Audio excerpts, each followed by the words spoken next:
Grabando. Bien.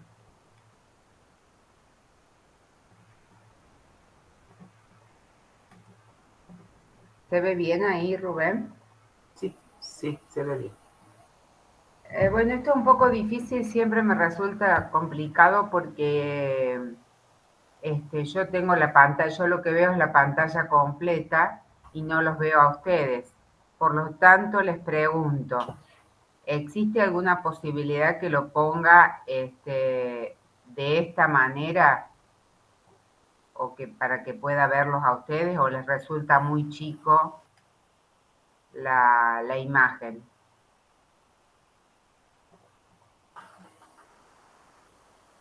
A ver.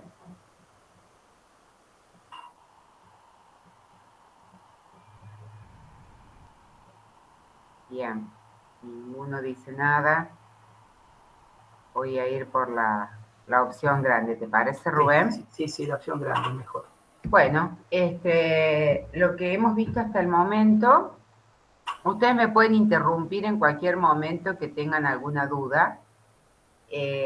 Lo que se ha visto hasta ahora en la materia es la estructura química de glúcidos, de lípidos, proteínas. Se vio el módulo integrador de ácidos nucleicos, biosíntesis de proteína e introducción a la biología molecular. En este punto me detengo, que si bien no es referente a la clase, sí creo que es importante tener en cuenta. Eh, Al tema de los ácidos nucleicos, la estructura del ADN, del ARN, la biosíntesis de proteína, lo han visto en muchas materias, desde la secundaria hasta, por ejemplo, biología. No obstante, lo que nosotros observamos en los exámenes finales es que cuando le preguntamos por las bases nitrogenadas púricas y pirimídicas, no saben su estructura. Cuando les pedimos que hagan un nucleócido o un nucleótido, no saben esa estructura. Va a haber un práctico, pero les recomiendo que estudien muy bien porque hubo serios problemas en los turnos anteriores cuando estos temas salieron. Es simplemente una recomendación y también recordarles que no tienen que esperar al horario de consulta que se da normalmente antes del parcial, sino que pueden consultar con nosotros en estas instancias de teóricos o consultar con nosotros vía WhatsApp o con el profesor que les toca en las clases, en los talleres. Bueno, luego vieron vitaminas, enzimas y el tema que vamos a ver hoy es oxidaciones biológicas y bioenergéticas.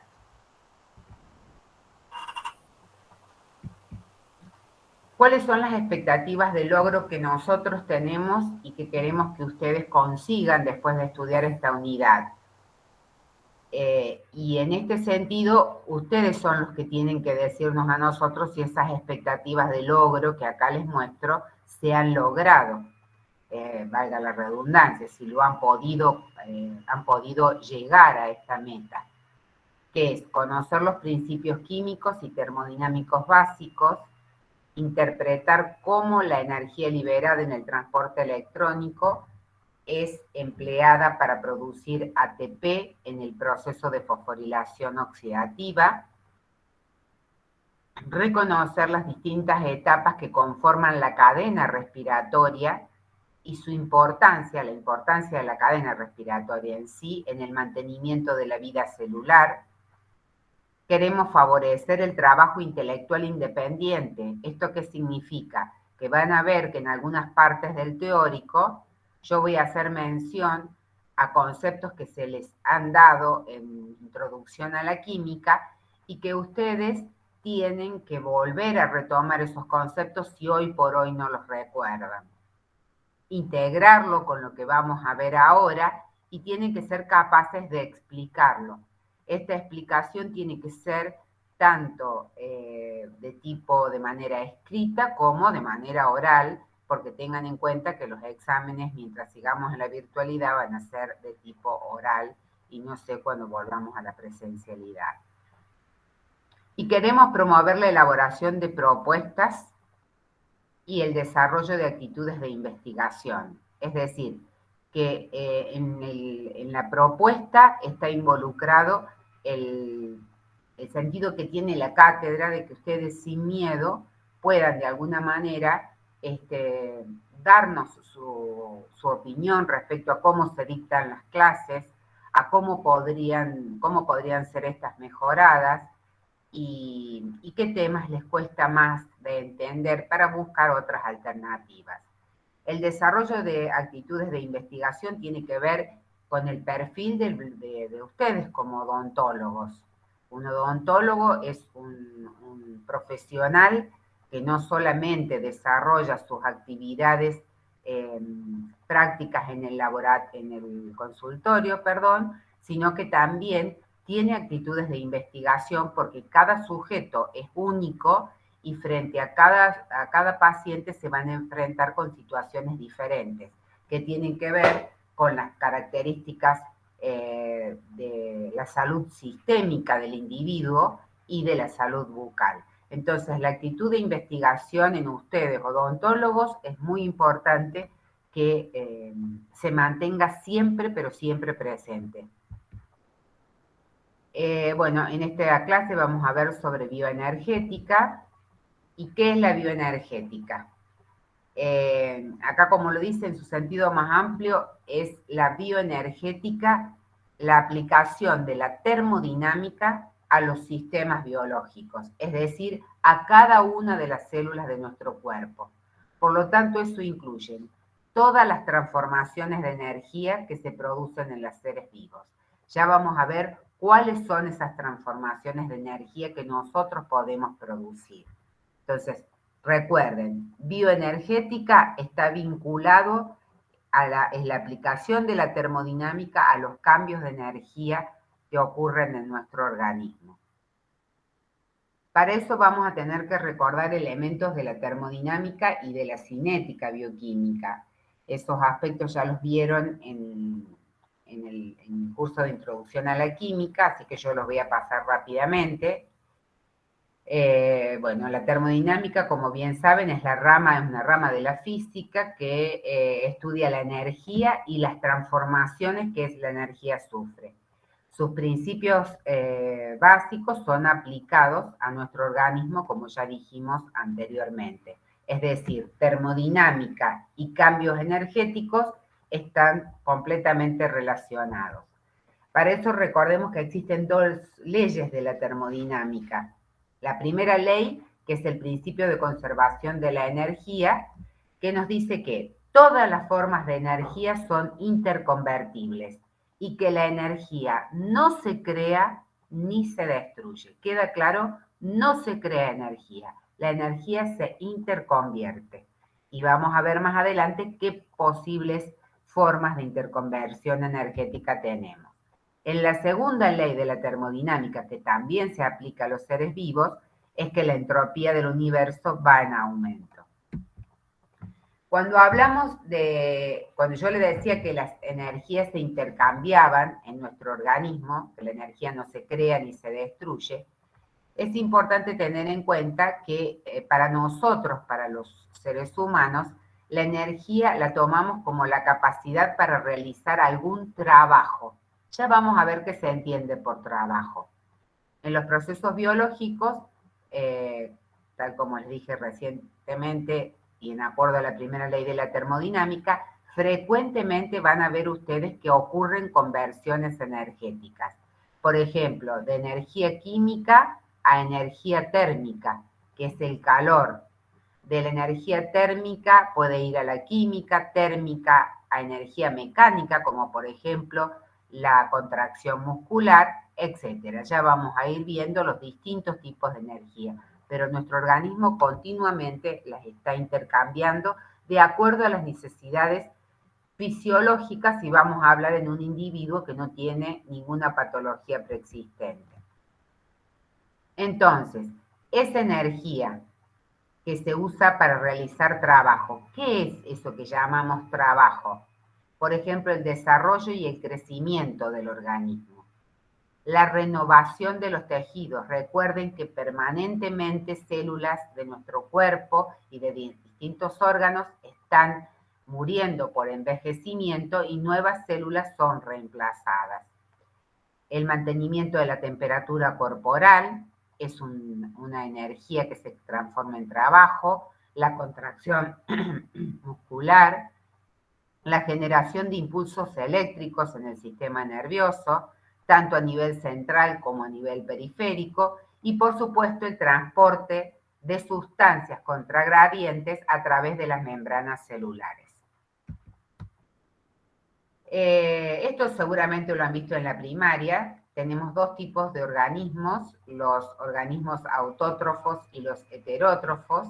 Los autótrofos son, por ejemplo, las plantas, que a partir de la energía suministrada por el sol y de nutrientes que vienen desde la tierra y el agua que los riega, que son fundamentalmente dióxido de carbono y agua, van a producir de alguna manera compuestos que pueden ser utilizados por los heterótrofos, es decir, sustancias químicas que los heterótrofos van a ingerir con los alimentos, los van a degradar, una parte de esa energía contenida en los alimentos se va a eliminar en forma de calor y otra forma va a ser, otra parte de la energía va a ser lo que llamamos energía útil y que es utilizada para el trabajo celular que anteriormente les mencioné.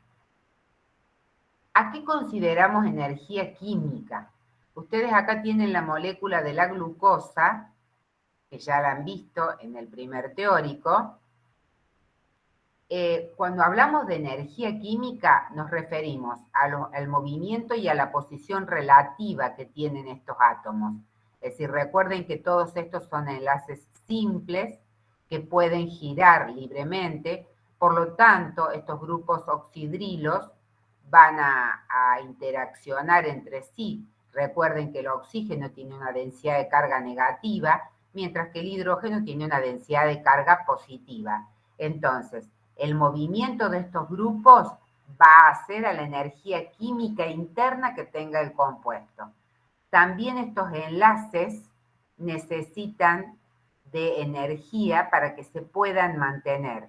Y cuando estos enlaces se rompen, lógicamente esa energía se libera.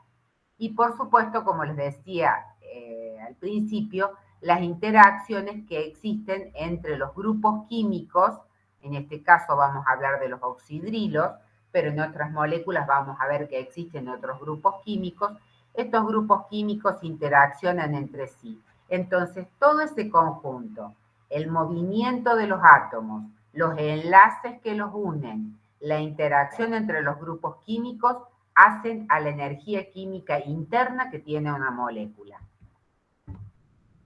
Esto es un poco la misma representación que les hice en la diapositiva anterior, no en la otra, que bueno, los vegetales, a partir de la energía lumínica y del dióxido de carbono y del agua, pueden formar glucosa, la molécula que acabamos de ver. Es decir, que lo que les quise interpretar con la diapositiva anterior es que esta energía que vino del sol va a quedar de alguna manera atrapada en, por ejemplo, la molécula de glucosa, en los enlaces de la glucosa, en la interacción entre los grupos químicos y el movimiento de los átomos.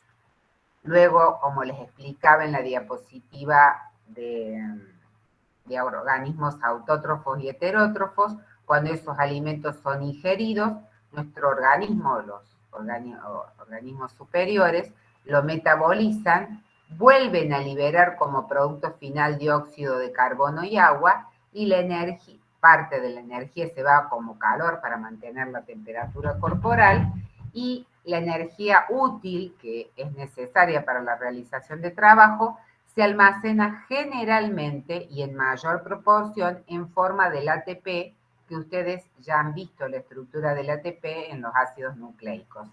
No es que la única molécula que almacena la energía de los alimentos es el ATP. Existen otras moléculas, pero nosotros nos vamos a referir a esta en particular porque es la más abundante. Como les planteaba anteriormente, esto hace un resumen de lo que les decía. Alimentos que ingresan a nuestro organismo son degradados. Aparece aquí la utilización de energía química, que es la síntesis de nuevas sustancias, la energía mecánica, que es la contracción muscular, energía eléctrica, que son los impulsos nerviosos, energía electroquímica, que es, por ejemplo, el mantenimiento de ciertos iones, como por ejemplo el sodio, fuera de la célula, mientras que el potasio es abundante dentro de la célula. Todas estas situaciones, o mejor dicho, las condiciones en el cual la célula se encuentra, tanto desde el punto de vista de los iones que la rodean y de los iones que ingresan, es lo que se conoce como energía electroquímica. Y por supuesto energía térmica, que en nuestro caso, que somos seres homeotermos, mantenemos la temperatura corporal. Y siempre hay calor que se disipa hacia la atmósfera. Por lo tanto, se cumple la segunda ley de la termodinámica, que es que la entropía del universo va en aumento.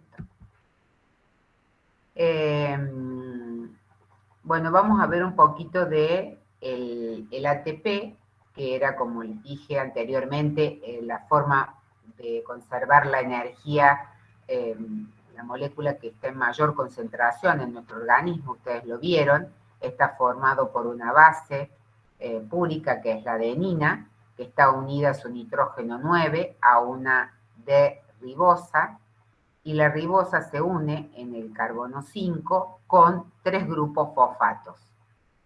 Los enlaces entre entre el primer y segundo fosfato y entre el segundo y el tercer fosfato tienen la característica de ser enlaces ricos o altos en energía. Tienen alta energía, que cuando son hidrolizados, esos enlaces, como vemos acá,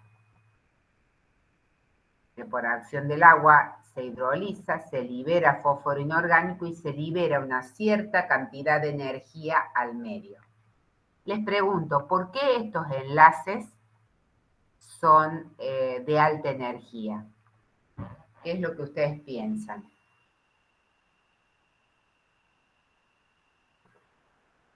A ver, Ana.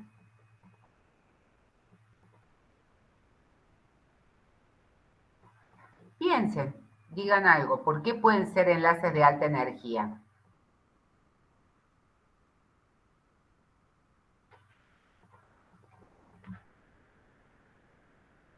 A ver, Rubén, nómbrame a alguien para preguntarle.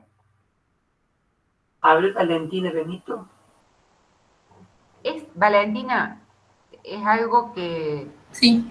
que vos ves acá en la imagen, y por qué estos enlaces pueden ser de alta energía.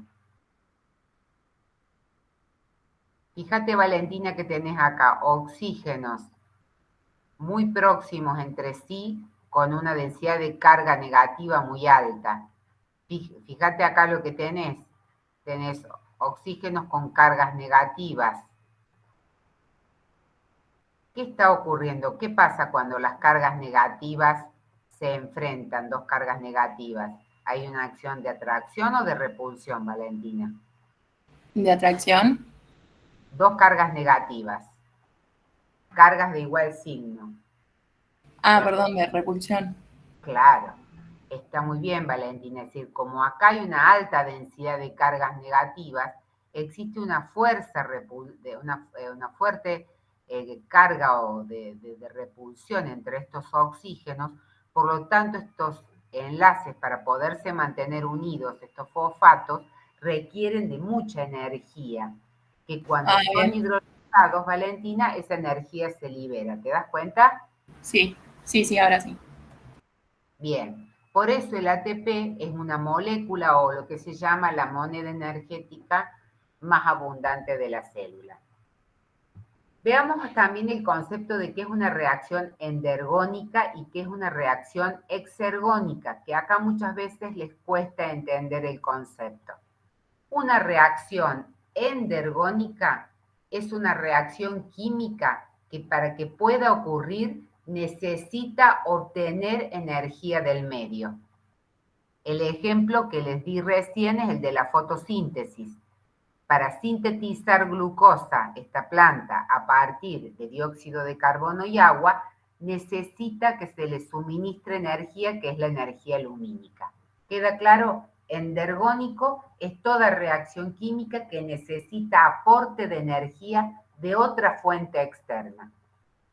Mientras que una reacción es exergónica cuando libera energía, es decir, acá vemos el ejemplo, cuando la glucosa que ingresa al organismo es degradada por las enzimas que nosotros tenemos para poder obtener energía, esa, esa degradación de la glucosa, como dijimos anteriormente, no es el 100% efectivo. No toda la energía química que tiene la glucosa va a pasar a formar ATP.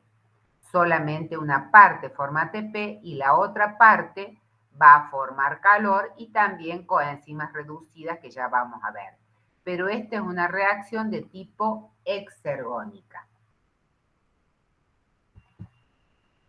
En este sentido, la variación de energía o de energía libre de Gibbs, o lo que ustedes van a ver, el delta G, es importante tenerlo en cuenta porque es la variación de energía libre entre la energía interna que tienen los reactantes, esa energía química interna que está contenida en los enlaces y en las interacciones entre los grupos químicos, y la energía interna de los productos que se forman. Este también es un parámetro termodinámico y en base a este parámetro, al valor de este parámetro termodinámico, nosotros determinamos si una reacción química, podemos saber, es endergónica o es exergónica. Entonces, para que ustedes vean reacciones endergónicas y exergónicas mediante un gráfico, acá tenemos un gráfico en donde en el eje de las Y está la energía y en el eje de las X es el tiempo en el que transcurre la reacción. Vean este ejemplo. Cuando los reactivos o reactantes tienen una elevada energía interna en sus enlaces y en sus grupos químicos y forman un producto que tiene menor energía interna, aquí se produce una variación de energía, es decir, existe un delta G. Como la energía interna de los productos es menor que la de los reactantes, esta reacción va a tener un delta G menor de 0, es decir, va a ser negativo. Mientras que en las reacciones endergónicas son reacciones en donde los reactivos tienen una energía interna contenida en sus enlaces químicos y en sus grupos químicos. Pero para poder formar productos, el producto que forma tiene más energía que el reactante, por lo tanto necesita consumir esa energía del medio para poder hacer esta reacción, pasar del reactante al producto.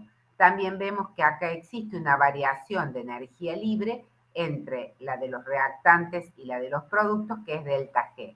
Pero en este caso, en las reacciones endergónicas, el delta G va a tener un valor positivo, es decir, va a ser mayor de 0. Por lo tanto, ustedes pueden reconocer si una reacción es exergónica o endergónica, ya sea viendo la gráfica o a través del valor de delta G. Si el delta G es negativo, la reacción es espontánea, ocurre espontáneamente. ¿Estamos de acuerdo? Es exergónica. Si el delta G es positivo, la reacción no ocurre espontáneamente a menos que se le entregue energía al sistema, por lo tanto es endergónica. Profe, me doy cuenta si es negativo o positivo viendo el gráfico. Ujú. O sea, ¿dónde quedan los productos? Claro, porque uno tiene que restar la energía interna del producto, digamos, cuando uno hace la resta de energía, uno lo que hace es restar la energía interna del producto menos la energía interna del reactante. Entonces, si el producto tiene 10 de energía, porque está acá abajo, y en los reactivos tenían 20, 10 menos 20 te queda menos 10. ¿Me entendés? Sí, profe. ¿Se entiende? Veamos el ejemplo acá. El producto tiene 20 y el reactante tiene 10. 20 menos 10 queda más 10. Por lo tanto, es endergónica. ¿Queda claro? ¿Se Sí. entendió? Y sí, sí. ¿Y se podría decir entonces, profe, que una reacción endergónica realiza reacciones anabólicas y la exergónica Sí, totalmente. catabólica? La reacción, está muy bien lo que vos, lo que vos decís. En general, todas las reacciones de síntesis en nuestro organismo son endergónicas. Es decir, cuando nuestro organismo sintetiza un aminoácido nuevo, sintetiza glucógeno o sintetiza proteínas o sintetiza glucosa, resintetiza glucosa, que nuestro organismo lo puede hacer, son reacciones, reacciones anabólicas son todas endergónicas, mientras que las reacciones catabólicas, que es cuando uno degrada, son exergónicas. ¿Quedó claro para el resto? Bien, las conclusiones que hacemos de esta primera parte es que en los sistemas biológicos se utiliza energía química para impulsar los procesos vivos. Recuerden que los procesos vivos tienen que ver con que nuestro corazón se contraiga, con que nuestros pulmones transporten oxígeno, con que nuestros músculos y las células que los contienen realicen sus actividades metabólicas como corresponde. ¿Queda claro? Las reacciones exergónicas tienen lugar de modo espontáneo, con pérdida de energía libre, y el delta G es negativo. Las reacciones endergónicas requieren ganancia o tomar energía libre, el delta G es positivo, y solo ocurren, esto ténganlo bien en claro, las reacciones endergónicas, cuando son acopladas a reacciones exergónicas. Estamos hablando de nuestro organismo. Como bien dijo recién, no sé cuál fue el nombre del alumno, preséntense cuando hablan porque no los puedo ver. Martina. Como dijo Martina, las reacciones anabólicas o las reacciones de síntesis, por ejemplo, imaginemos que nuestra proteína está sintetizando colágeno para formar parte de la dentina, del ligamento periodontal. Esa síntesis requiere energía. La única manera de que eso se pueda ocurrir en nuestro organismo es que esa síntesis de proteínas se encuentre acoplada con la degradación de otra molécula que generalmente es el ATP. El ATP se degrada y le aporta energía para que cada aminoácido vaya uniéndose entre sí para formar una proteína. Y finalmente, y tiene un poco que ver con lo que dije anteriormente, el ATP actúa como la moneda energética de la célula, digamos, como el banco energético de la célula, porque transfiere la energía libre derivada de sustancias de potencial de energía superior hacia las de potencial de energía inferior. ¿Alguna pregunta hasta aquí?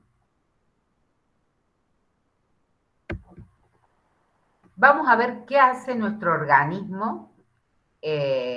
Cuando hablamos de bioenergética, decimos, vamos a ver cómo obtiene energía nuestro organismo para cada cosa que estamos haciendo. Si bien ustedes a lo mejor están sentados o están acostados en este momento mirando la clase, su organismo necesita energía para las funciones básicas, mucho más si hacemos alguna actividad. Entonces, vamos a ver este esquema de combustión de una molécula que va a estar reducida y que se va a oxidar en el transcurso de los metabolismos que vamos a ver en las clases siguientes. En el eje de las X muestro la energía, en el eje de las Y, perdón, y en el eje de las X el transcurso o el tiempo de la energía. ¿Qué pasa si un compuesto que nosotros ingerimos con la dieta pasa, como vemos aquí, en un solo paso, a dióxido de carbono y agua? Es decir, acá el compuesto está completamente oxidado. Fíjense que han quedado pocos hidrógenos. ¿Qué es lo que sucede acá? Se libera una gran cantidad de calor que se llama calor de combustión. ¿Esto puede ocurrir en nuestro organismo? A ver, Ana, o quien quiera. No puedo ocurrir. ¿Cómo? Perdón. Es incompatible con la vida. Muy bien. Sí. Esto es incompatible con la vida.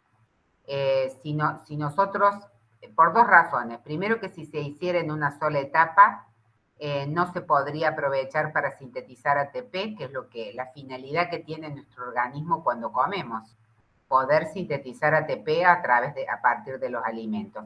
Y el gran calor de combustión que se produce es incompatible con la vida.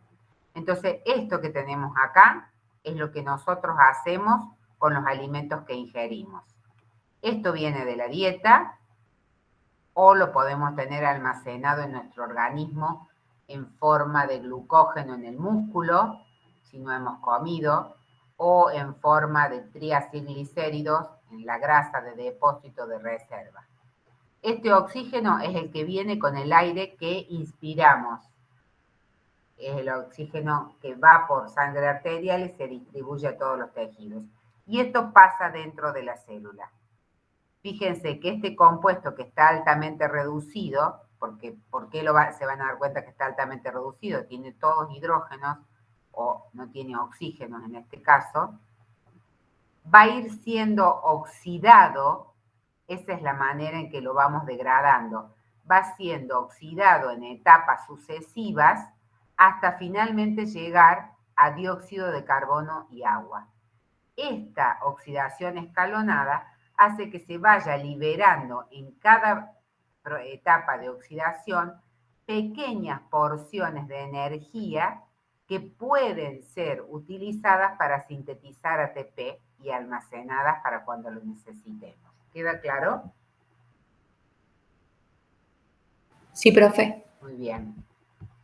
Entonces, como dijimos anteriormente, la bioenergética se ocupa del estudio de los mecanismos que tenemos en nuestro organismo para sintetizar ATP. Después, los mecanismos que consumen el ATP lo vamos a ver después cuando estudiemos los distintos tipos de metabolismos en la segunda parte de la materia, luego del parcial. O sea, bioenergética, síntesis de ATP. ¿Queda claro?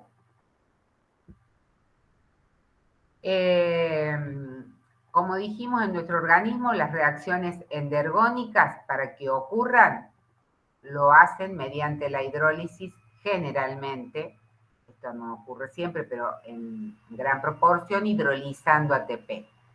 Mientras que las reacciones exergónicas, es decir, que al ser degradadas en forma paulatina, van a producir síntesis de ATP o también otras sustancias que tienen la capacidad de almacenar energía. Este es el ejemplo que recién, no sé si fue Ana que me dijo que nuestro organismo no puede oxidar una molécula en un solo paso porque se liberaría altas cantidades de energía y eso es incompatible con la vida. Entonces, por ejemplo, la glucosa que ingerimos, el 60% de nuestra dieta tiene glúcidos en presencia del oxígeno que viene con el aire inspirado. La glucosa va a ser oxidada en una serie de pasos para terminar dando finalmente dióxido de carbono y agua. Esta reacción de glucosa más oxígeno que va a dar paso a dióxido de carbono y agua es una reacción fuertemente exergónica. Mira, Martina, ahí lo que es el valor del delta G. Es exergónica, lo ves, es negativo y es de 686 kilocalorías por mol. Entonces, este proceso, por supuesto, no se realiza en una sola etapa, porque como recién dijeron, la energía liberada no se podría aprovechar. Esa oxidación de la glucosa, que no la vamos a ver en esta clase, la van a ver cuando vean metabolismo de glúcidos, se realiza en distintas etapas, cada vez se va produciendo la oxidación de la glucosa en etapas, van a intervenir enzimas específicas que se las llama deshidrogenasas y pertenecen al grupo de las oxidorreductasas. ¿Se acuerdan de esas enzimas? ¿Alguien lo recuerda? Sí, la que hacen Bueno, hicimos las... clasificación. A ver, sí. Las reacciones de óxido de ¿Cortó? reducción. Muy bien. Son las enzimas que participan en reacciones de óxido de reducción. ¿Cómo es tu nombre? Rocío. Rocío. Vos sabés muy bien que si una sustancia se oxida, siempre tiene que haber una que se reduce y viceversa. ¿Sí? Sí. Bien, entonces, ¿qué características tenían las oxidorreductasas? ¿Actuaban solas? Con coenzimas. Muy bien. Las oxidorreductasas actúan siempre asociadas con coenzimas.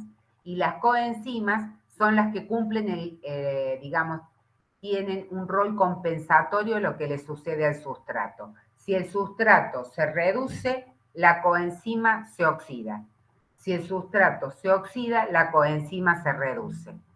Porque la enzima, recuerden ustedes, que no se modifica en el transcurso de la reacción. Entonces, ¿qué entendemos por oxidación? Esto ustedes lo vieron bien a la oxidación cuando vieron que el hierro, el hierro 0, el elemento, pasaba a hierro más 2 o hierro más 3, se oxidaba. O sea, veían que la pérdida de electrones era sinónimo de oxidación. También se puede considerar oxidación cuando una sustancia va aumentando la cantidad de átomos de oxígeno en su molécula. Ahora nosotros, ¿cómo vamos a ver si una sustancia está más oxidada que otra? De acuerdo a la cantidad de hidrógenos que tiene. Decimos que una sustancia se oxida cuando pierde hidrógenos. Entonces, acá, en nuestro organismo y en las reacciones biológicas o metabolismo que vamos a ver, ustedes siempre recuerden, si les muestran una sustancia A y una sustancia B, la misma sustancia, y les pregunta cuál de las dos está más oxidada o más reducida, tienen que tener en cuenta la cantidad de hidrógenos que esa molécula presenta. Entonces, las reacciones de óxido-reducción, también esto vamos a recordarlo rápidamente porque ustedes vieron estos temas en Introducción a la Química, siempre van acopladas, siempre que una sustancia se oxida hay otra que se reduce. A la sustancia que se oxida se la denomina agente reductor y la que se reduce es el agente oxidante. Las reacciones siempre se escriben en sentido de la reducción y las formas oxidadas y reducidas, por ejemplo, hierro más 1, hierro 0, cloro menos 1, constituyen lo que se llama par o cupla redox. ¿Y qué es el potencial de reducción de un elemento químico, como puede ser el hierro o el cloro, un ion o un compuesto químico? Es la tendencia de ese compuesto a ganar electrones frente a otro elemento iono compuesto. Todos estos conceptos los vieron en Introducción a la Química, por lo tanto, si no lo recuerdan bien, les recomiendo que vuelvan a ver ese tema. Entonces, la glucosa, dijimos, en nuestro organismo se va a oxidar perdiendo hidrógenos en cada etapa de oxidación. Si las enzimas no se modifican,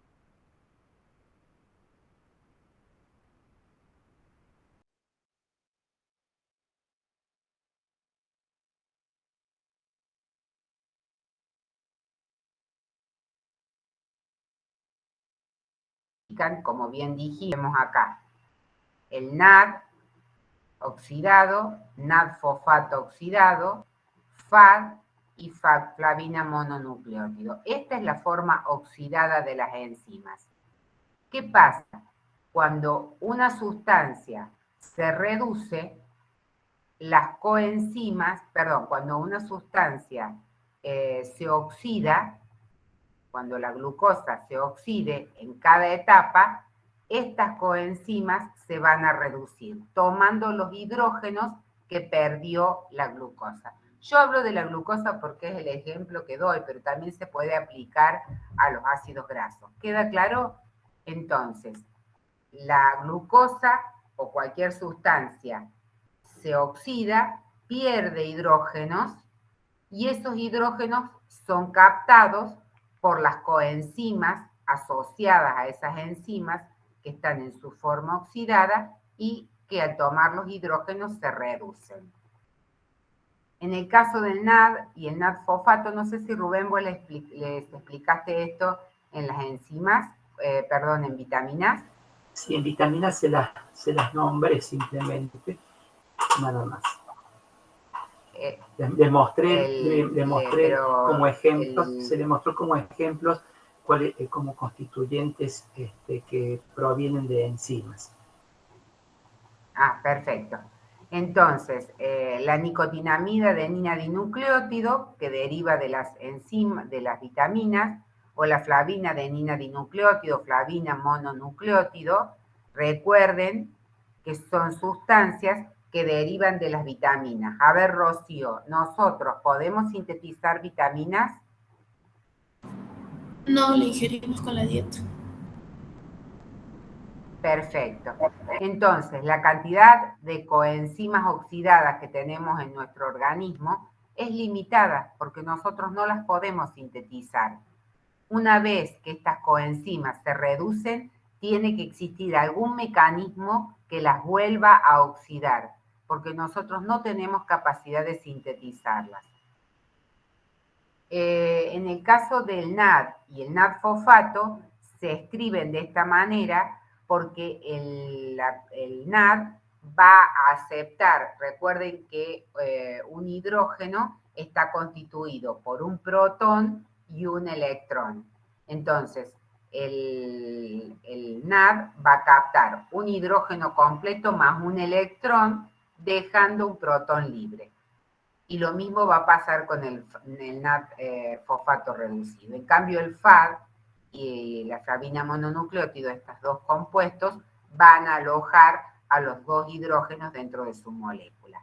A estos hidrógenos se los denomina, a los hidrógenos y a los electrones que se van a pasar de un elemento que se oxida a un elemento que se reduce, se van a llamar de ahora en más equivalentes de reducción. Por ejemplo, entonces yo le voy a explicar brevemente esto. Esto le dijo el doctor Ponce, que la nicotinamida adenina dinucleótido deriva de una vitamina. Fíjense ustedes acá por qué se llama dinucleótido. Acá, ¿qué es lo que tenemos? Adenina, ribosa y fosfato. Acá tenemos AMP, o adenosina monofosfato. Ese AMP está unido por el otro fosfato a otro nucleótido.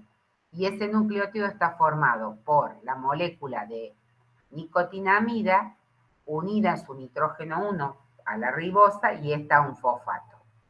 Entonces, fíjense por qué el NAD o el NAD fosfato se escribe, la diferencia entre el NAD y el NAD-fosfato es que el NAD-fosfato tiene en el oxidrilo del carbono 2, está unido a un grupo fosfato. Esa es la única diferencia que existe entre el NAD y el NAD-fosfato.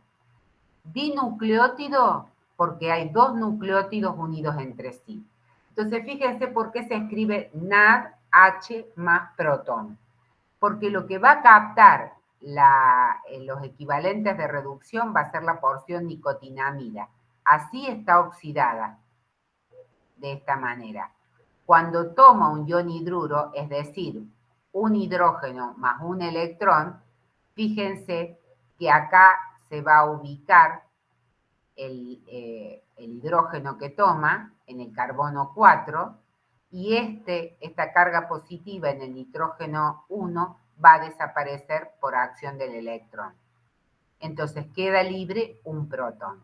No puede alojar la nicotinamida oxidada los dos hidrógenos.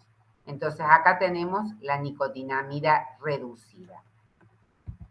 Cuando vamos a ver a flavina adenina dinucleótido o flavina adenina mononucleótido, fíjense que en este caso tenemos la flavina mononucleótido. ¿Qué tenemos? Una ribosa, el fosfato, la ribosa, y esta es la porción de isoflavina que va a ser la que va a recibir los equivalentes de reducción. En el caso de la flavina adenina dinucleótido, tenemos un nucleótido de adenosina monofosfato, ven, adenina, ribosa y fosfato, unido a otro nucleótido que es el de la flavina.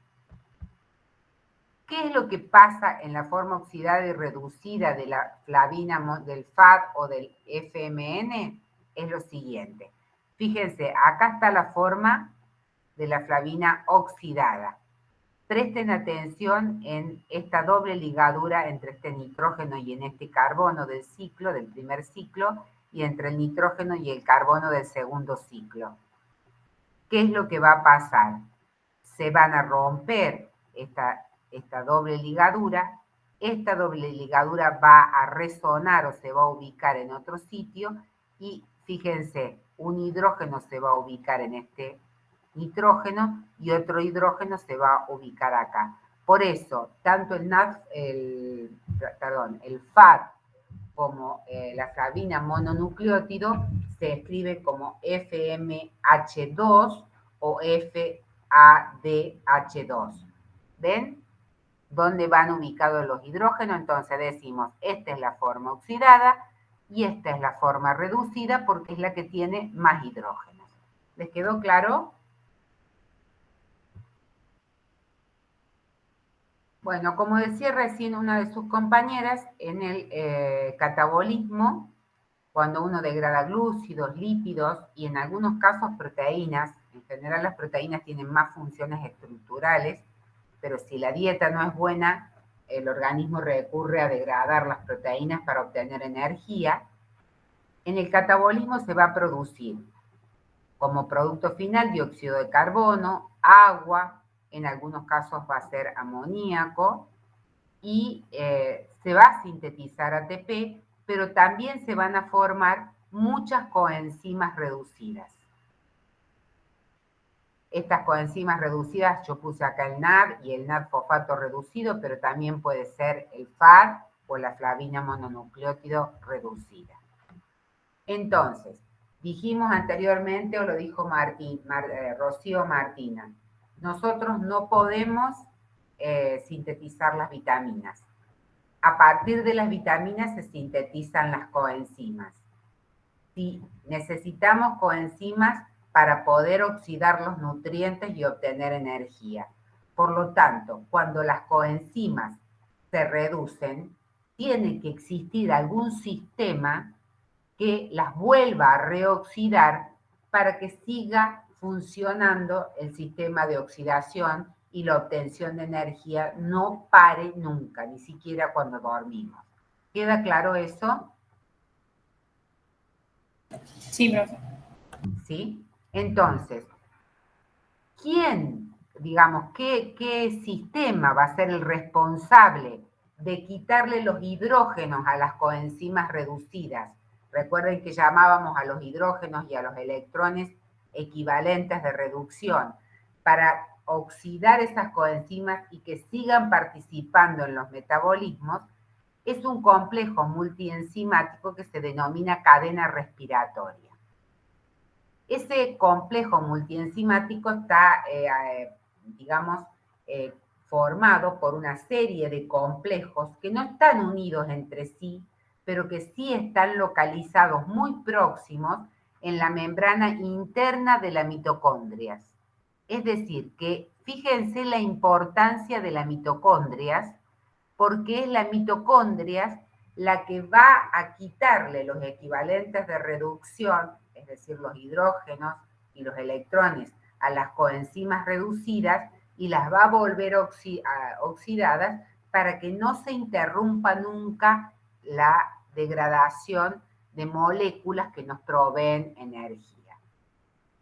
Las mitocondrias, como ustedes lo habían visto bien, lo han visto en biología, tienen una membrana externa que está en contacto con el ambiente citoplasmático, una membrana interna que presenta pliegues que se llaman crestas mitocondriales y un espacio interno que está conformado por el espacio cerrado de la membrana interna que se llama matriz mitocondrial. Matriz mitocondrial.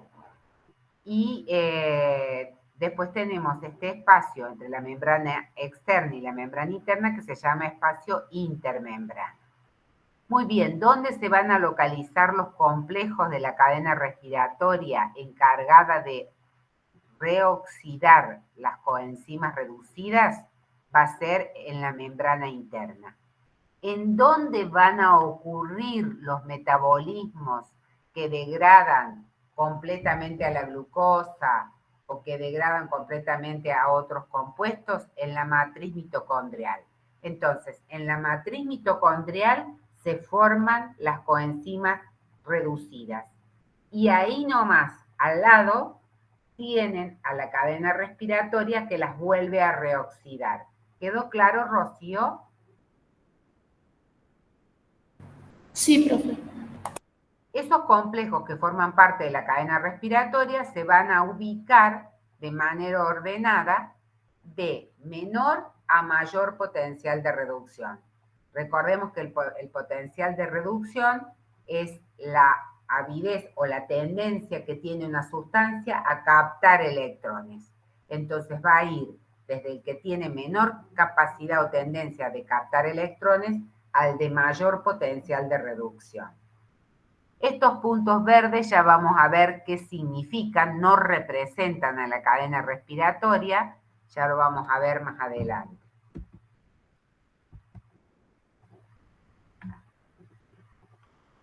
Esperen que se ha trabado.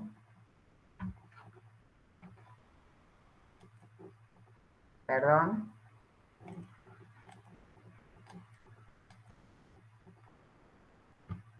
¿Se ve ahí que se mueve, Rubén? Sí se ve, Pasalo. profe. Se había trabado, perdón. Entonces, dijimos que los componentes de la cadena respiratoria se ubican en la membrana interna de la mitocondria, de menor a mayor potencial de reducción. Como podemos ver, se denominan algunos de ellos complejos. ¿Qué significa un complejo? Un complejo significa que no solamente tenemos una enzima, sino que esta enzima está asociada a otros compuestos. Por ejemplo, el complejo 1 recibe el nombre de NAD reducido ubiquinona reductasa. El nombre corresponde a que este complejo va a ser el que le va a reoxidar a los NAD reducidos que se forman en la matriz mitocondrial o que pueden venir del citoplasma. Este complejo 1 tiene esta enzima. Como esta enzima es una óxido reductasa que va a oxidar el NAD, está asociada a una coenzima, que es la flavina mononucleótido, que es la que va a captar los hidrógenos que se le quiten o que esta enzima le elimine al NAD para formar NAD oxidado. Y además está asociada con una serie de 5 a 8 centros ferrosulfurados, es decir, centros de hierro y azufre, que van a tener un papel importante en el movimiento de los electrones a través de este complejo. Ahora cuando vemos la cadena respiratoria, no sé si lo digo más adelante, pero bueno, lo voy a plantear ahí. Cuando hablamos de equivalentes de reducción, vean al hidrógeno como que está formado por un protón y un electrón. ¿Queda claro, Rocío? Sí, profe. ¿Por qué tenemos que ver al hidrógeno como si fuera un protón y un electrón? Porque los protones van a seguir una vía distinta y los electrones van a ser transportados por esta cadena que se llama cadena respiratoria, ya vamos a ver por qué respiratoria, o también se suele llamar cadena de transporte electrónico. Para que ustedes vean esto que se llama complejo 1, que dijimos tiene una enzima, tiene una coenzima, y tiene de 5 a 8 centros ferrosulfurados, este complejo está ubicado en la membrana interna y la atraviesa completamente a la bicapa lipídica de la membrana interna. ¿Qué son los centros ferrosulfurados? En realidad son proteínas que contienen hierro y que contienen azufre. ¿Ven acá? Prolina, cisteína, ¿se dan cuenta? Prolina, cisteína, son proteínas que contienen azufre que se asocian a un ion hierro. Cuando tenemos, en el caso A, que es el que les estoy mostrando aquí, tenemos que el enlace ferrosulfurado, esto es el más simple, donde un hierro se une o interacciona con 4 cisteínas. Recuerden, ese hierro y ese azufre no está solo, son proteínas que contienen azufre a partir del aminoácido cisteína que se asocian al hierro. Después podemos tener esta situación que vemos acá en B, que en realidad tenemos en este centro ferrosulfurado tenemos hierros que provienen de 2 proteínas diferentes, ¿se dan cuenta? Y tenemos azufre que provienen de 4 proteínas diferentes, pero que están asociadas de esta manera. En este centro ferrosulfurado, la característica que tiene es que el azufre, estas 2 moléculas de azufre que vemos acá, son inorgánicos, es decir, es el azufre solo, mientras que estos 4 azufres son azufres orgánicos porque provienen de las proteínas. Acá tenemos 2 hierros, 2 azufres, y en este caso puede haber otra combinación de los centros ferrosulfurados, entonces donde ustedes ven que existen 4 proteínas que aportan azufre, la ven acá. Generalmente la que aporta azufre es la cisteína, ustedes lo conocen, dentro de los aminoácidos azufrados. Cada proteína, cada cisteína final de la proteína se va a unir a un hierro. Entonces vamos a tener 4 hierros formando este centro y lo van a completar a este centro 4 azufres inorgánicos. ¿Se dan cuenta qué es lo que no, digamos, esto no le vamos a preguntar nosotros, pero no es como para que se lo estudien de memoria 4 centros ferrosulfurados? Ustedes imagínense que este complejo tiene una molécula proteica que es una enzima, que es la NAD-ubiquinona reductasa, más la flavina mononucleótido, más 5 a 8 centros ferrosulfurados, es decir, otras proteínas que, como vemos acá, que están unidas al hierro. ¿Se dan cuenta? ¿Se entiende esto? Son grandes complejos. Sí. ¿Alguna pregunta?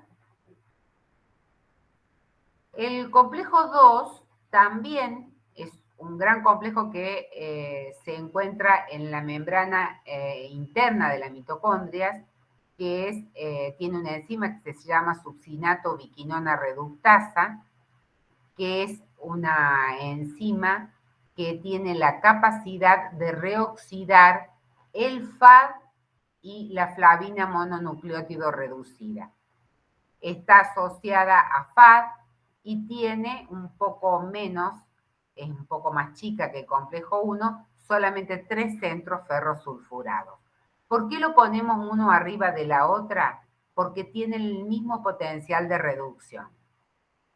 Después sigue la coenzima Q, que es un isoprenoide, es una estructura que es altamente hidrofóbica y que va a tener la capacidad de ser un transportador de electrones móviles porque se va a recorrer o puede recorrer toda la membrana lipídica. Recuerden que la bicapa lipídica está formada por la cola de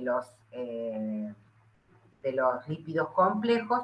Bueno, esta coenzima Q puede moverse libremente a través de la membrana.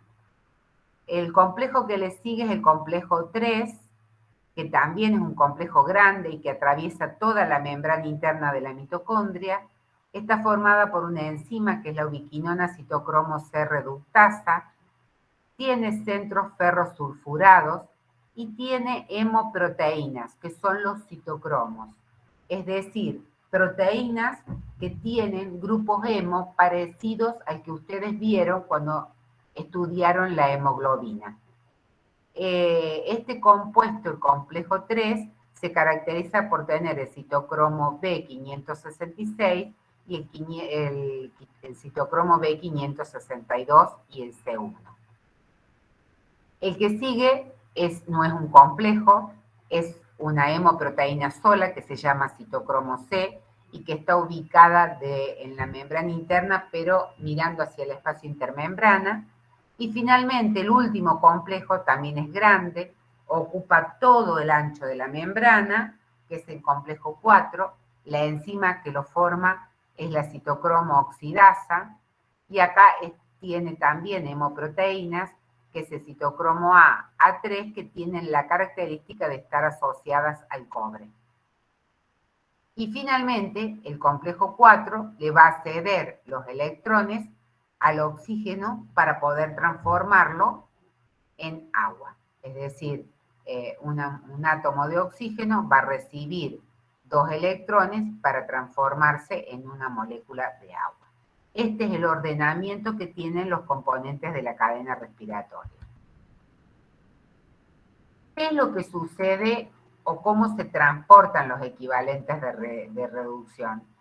Acá al complejo 2 lo puse acá más abajo, pero en realidad está ubicado acá en la membrana. ¿Se dan cuenta? Está puesto aquí abajo, no es un gráfico mío tampoco, ¿no? Es un gráfico del Deblin, pero está puesto aquí abajo para que sea más fácil entenderlo. Pero en realidad es como si siguiera o si estuviera acá en la membrana mitocondrial. Entonces, lo que tenemos en celeste es la membrana interna de la mitocondria. Aquí está el espacio intermembrana, entre la membrana interna y la membrana externa. Y esto que ven acá es la matriz mitocondrial. ¿Se comprende el esquema? Sí, profe. Sí, profe. Sí. Bien, veamos qué pasa. Dijimos que el complejo 1, el complejo 3 y el complejo 4 abarcaban todo el ancho de la membrana, conectaban la matriz mitocondrial con el espacio intermembrana. ¿Queda claro? Dijimos que el complejo 3, 2 que está aquí, voy a hacer a veces los esquemas es un poco más chico, no atraviesa toda la membrana, es a la mitad, y está mirando hacia la matriz mitocondrial. El citocromo C también se puso acá por una razón de poder esquemática y para que se entienda, pero está pegado a la membrana interna de la mitocondria. Entonces, ¿qué es lo que va a pasar? Dijimos, una molécula se oxida cuando pierde hidrógenos. ¿Quién toma los hidrógenos? La coenzima asociada a esa enzima. La coenzima está oxidada, al tomar los hidrógenos se reducen. Veamos a los hidrógenos como que son los que tienen la energía de la glucosa, por ejemplo. Y lo veamos al hidrógeno como si estuviera constituido por el hidrógeno, el protón, más un electrón. Porque van a seguir caminos totalmente diferentes. Fíjense, el complejo 1 es el que tiene la enzima NAD-ubiquinona reductasa, va a ser el encargado de reducir al NAD, es decir, le va a quitar los 2 hidrógenos, o 2 protones y 2 electrones. ¿Queda claro? Los hidrógenos van a pasar al espacio intermembrana, mientras que los electrones van a seguir este camino de la cadena respiratoria. Los electrones que vienen con los hidrógenos van a pasar por los centros ferrosulfurados. Hay maneras digamos, se conoce muy bien cómo es este sistema. Yo simplemente lo explico de una manera sencilla para que se pueda entender. ¿Y cuál es el siguiente compuesto de la cadena respiratoria que tiene mayor potencial de reducción que el complejo 1? La coenzima Q. Entonces, complejo 1 oxida el NAD, los protones los libera hacia el espacio intermembrana, los electrones pasan por los distintos de proteínas ferrosulfuradas y finalmente se lo entregan a la coenzima Q. ¿Qué pasa con el FAD o la flavina mononucleótido reducidas? Van a ser reoxidadas a nivel del complejo 2. Y el complejo 2 no tiene capacidad de eliminar como protones al espacio intermembrana. ¿Se dan cuenta? Simplemente el complejo 2 lo que hace es sacarle los electrones, lo transporta por los complejos ferrosulfurados y finalmente se lo entrega al siguiente aceptor de la cadena que tiene mayor potencial de reducción, que es la coenzima Q. Por lo tanto, complejo 2 y complejo 1, ambos van a entregar electrones o equivalentes de reducción a la coenzima Q. La diferencia entre el 1 y el 2 reside, primero, en qué coenzima van a reoxidar, y segundo, que el complejo 1 es el único que puede eliminar protones hacia el espacio intermembrana. Posteriormente, esto que ven en línea de puntos indica por qué la coenzima Q, como les había dicho, es un transportador móvil de electrones que se puede mover con amplia facilidad en todo el espacio intermembrana, es decir, donde están las colas hidrofóbicas de los lípidos complejos. ¿Qué va a hacer la coenzima Q? Va a entregar los electrones al complejo 3. El complejo 3 lo va a pasar a los electrones por los centros ferrosulfurados y finalmente se lo va a entregar al citocromo C, que es el próximo aceptor de la cadena y que tiene mayor potencial de reducción que el complejo 3. Sí. Perdón que la interrumpo. Una consulta. En el gráfico del blanco, que es el mismo gráfico que mostraste antes, sí, la diapo anterior, en el complejo 3 está el centro ferrosulfurado, pero abajo hay como un ciclo S. Sí, ¿ahí qué pasa o no es necesario saber? Está muy bien. ¿Cómo te llamas? Valentina. Valentina. Por ahí no les reconozco la voz con esto de la... Y aparte no veo. Es como estar hablando a la nada misma. Valentina, muy buena tu explicación. Pensaba omitirla, pero ya que lo planteaste, te lo explico. El tema es que la cadena de transporte electrónico, la cadena respiratoria, solo puede transportar un electrón a la vez. ¿Te das cuenta? Sí. Tanto del complejo 1 como del complejo 2 van a venir 2 electrones, porque son 2 hidrógenos, ¿no? Ah, bien. Entonces, sí. Un electrón va a seguir la vía centro ferrosulfurado, citocromo C1, citocromo C, ¿te das cuenta? Y el otro electrón que tiene que esperar su turno va a hacer este ciclo de pasar al citocromo B 565 y 562 y después va a pasar por el centro ferrosulfurado del citocromo C1 y el citocromo C. Ah, ¿Se bien. entiende? Hace como la vueltita esa para esperar al Es otro como que electrón. está, digamos, en stand-by, ahí en tiempo Ajá. de espera. Cuando pasó ese primer electrón, el tiempo que demora este primer electrón de salir del complejo 3 al citocromo C es el tiempo que demora ese otro electrón en recorrer estos citocromos o hemoproteínas. ¿Se comprende? Sí, sí. Bien. Gracias.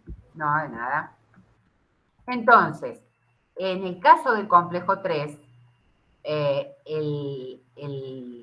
la energía que se libera al pasar los electrones del complejo 3 al citocromo C es utilizada esa energía para traslocar protones, como ven acá, desde la matriz mitocondrial hacia el espacio intermembrana.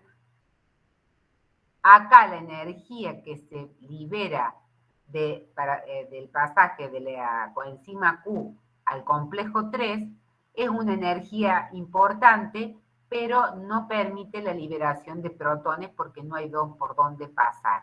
Esta membrana interna tiene como característica que es una membrana con permeabilidad selectiva. Solamente deja pasar moléculas pequeñas y sin carga. Agua, oxígeno, amoníaco. ¿Queda claro? Lo que tiene carga no lo deja pasar. Por lo tanto, solamente los protones van a pasar en los complejos 1, 3 y 4, que son complejos transmembrana y que son una especie de, como si fueran cilindros que permiten el pasaje de protones desde la matriz hacia el espacio intermembrana. El citocromo C va a entregar luego el electrón al complejo 4, que es el último complejo de la cadena, y el complejo 4, perdón, va a entregar ese electrón a un átomo de oxígeno para formar una molécula de agua. La energía liberada en el transporte de electrones en el complejo 4 también genera traslocación de protones, es decir, el movimiento de protones o el pasaje de protones a través del complejo 4 del espacio intermembrana, perdón, de la matriz al espacio intermembrana. ¿Se entiende? ¿Quién me preguntó recién lo de los electrones? ¿Cómo es tu nombre? Perdón si lo olvidé. Valentina. Valentina. Como vos ves acá, el complejo 1 y el complejo 1, el 3 y el 4 van a traslocar protones. ¿En qué dirección, Valentina? Hacia afuera de la membrana sería. De la matriz hacia el espacio intermembrana. Eso. ¿Pero vos ves alguna flecha de regreso por estos complejos? No. No, es unidireccional. Matriz, espacio intermembrana. Entonces, siguiendo la pregunta de Valentina, el complejo 4, hay bastantes investigaciones que demuestran qué es lo que pasa, pero es muy interesante y ya lo van a ver por qué. El complejo 4 es el que tiene mayor potencial de reducción, es decir, el que tiene mayor tendencia a tomar electrones y que va a ser el que finalmente se lo entregue al oxígeno para formar agua. En realidad, puede entregar de a un electrón por vez, pero esos electrones que va recibiendo pueden de alguna manera ser almacenados, entre comillas, en el complejo 4. No nos vamos a poner a ver eso porque es un poco más complejo y lo que quiero o pretendo es que entiendan bien el concepto de la cadena respiratoria. Valentina, ¿se liberó energía en todo este proceso? Sí. Sí. Entonces, de acá, es decir, del pasaje de la reducción del NAD al complejo 1 se libera energía. Del FAD al complejo 2, de la coenzima Q al 3, del 3 al C, siempre hay liberación de energía. ¿En qué partes se produce suficiente liberación de energía como para provocar la traslocación de protones desde la matriz al espacio intermembrana solamente en el complejo 1, en el complejo 3 y en el complejo 4. El resto de la energía se va a liberar en forma de calor y es, digamos, utilizada para el mantenimiento de la temperatura corporal. ¿Qué es lo que ustedes ven acá?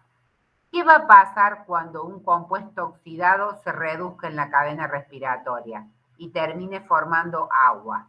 Ya sea el FAD o ya sea el NAD. ¿Qué es lo que va a pasar en el espacio intermembrana? Se van a acumular los protones, ¿verdad, Valentina? Sí, profe. ¿Cómo va a ser, digamos, la concentración de cargas positivas en el espacio intermembrana con respecto a la matriz? ¿Va a haber diferencia de cargas? Sí. Bueno, esta diferencia de cargas, acá se pone muy positivo el espacio intermembrana, muy negativo el espacio, la matriz mitocondrial. Entonces, hay una necesidad de igualar las cargas y volver a la neutralidad. Entonces, esos protones tienen que volver de alguna manera para producir la neutralidad de cargas a la matriz mitocondrial. ¿Lo pueden hacer por el complejo 1, 3 y 4? Ten el micrófono abierto, Valentina. Nada, dale. ¿Lo pueden hacer por el complejo 1, 3 y 4? No, porque tienen carga. No, porque es unidireccional. Ah, bien. ¿Sí, Valentina? El complejo 1, 3 y 4 solamente transportan hidrógenos hacia el espacio intermembrana. Sí. ¿Pueden entrar los protones, Valentina, por cualquier lado de la membrana No. interna? No, porque tiene una permeabilidad ¿de qué tipo? Ay, ahí. De la IVA, ¿te acordás? Ahí está. Entonces, la única forma que tienen los protones de volver a la matriz mitocondrial y anular esta diferencia de potencial es a través de la partícula submitocondrial. La partícula submitocondrial no se considera un componente de la cadena respiratoria, pero sí está asociada estrechamente a la cadena respiratoria y ubicada en la membrana interna de la mitocondria. Entonces, ¿qué es la partícula submitocondrial?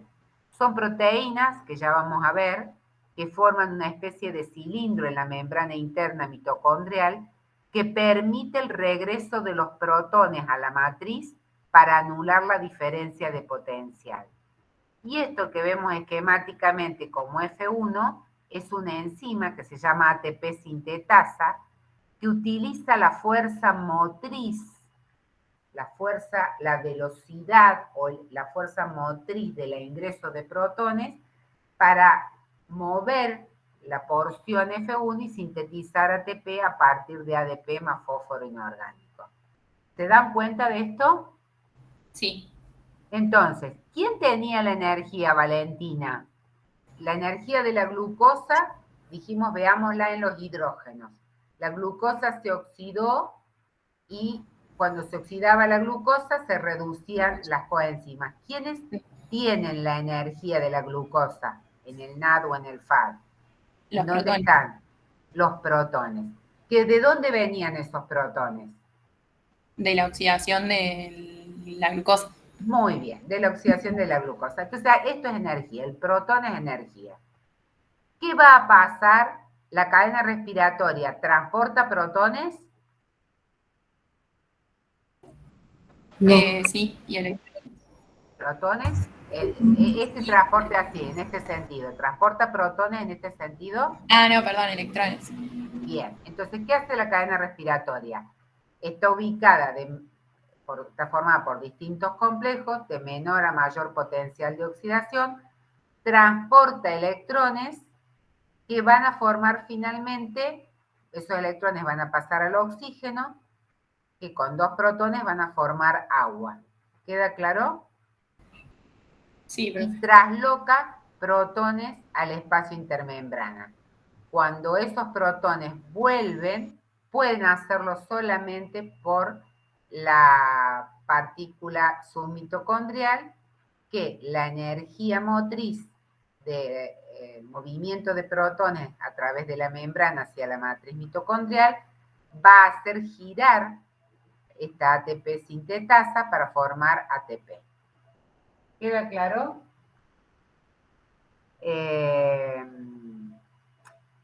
Esto pasa normalmente en todas las mitocondrias de nuestro organismo. Hay casos de sustancias que son a veces sustancias químicas, algunas de ellas son venenos, otros ocurren naturalmente como la grasa parda, que son sustancias que se actúan como desacoplantes, es decir, moléculas muy parecidas a F0 que se van a ubicar en la membrana interna de la mitocondria y van a hacer que los protones, en lugar de pasar por aquí, pasen por este lado. ¿Qué pasa si existe un desacoplante? ¿Van a pasar la cantidad de protones necesarios por la partícula F0, F1? No. Van a pasar por el desacoplante. Entonces, se va a formar nada o muy poco ATP. ¿Queda claro? Sí, profe. Entonces, si existen desacoplantes y la concentración de desacoplantes es alta, la energía liberada en la cadena respiratoria cuando los electrones van pasando de un complejo a otro, esa energía liberada, si no puede sintetizar ATP, ¿cómo se va a liberar? ¿En forma de qué?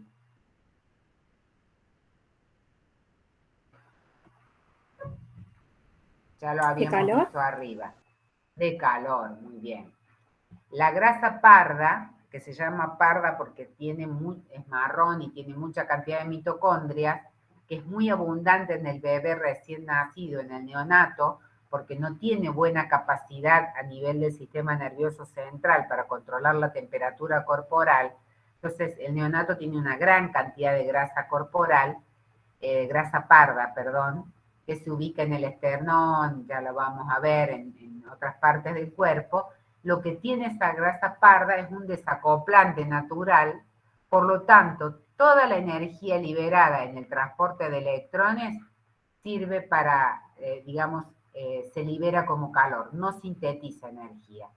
Esa grasa parda sirve para mantener el calor corporal. Bueno, acá están puestos los componentes. Sí, decime. ¿Cómo? Las partículas submitocondriales son las que forman la ATP sintetasa. Sí. Sí, sintasa o sintetasa, Bien, sí. gracias.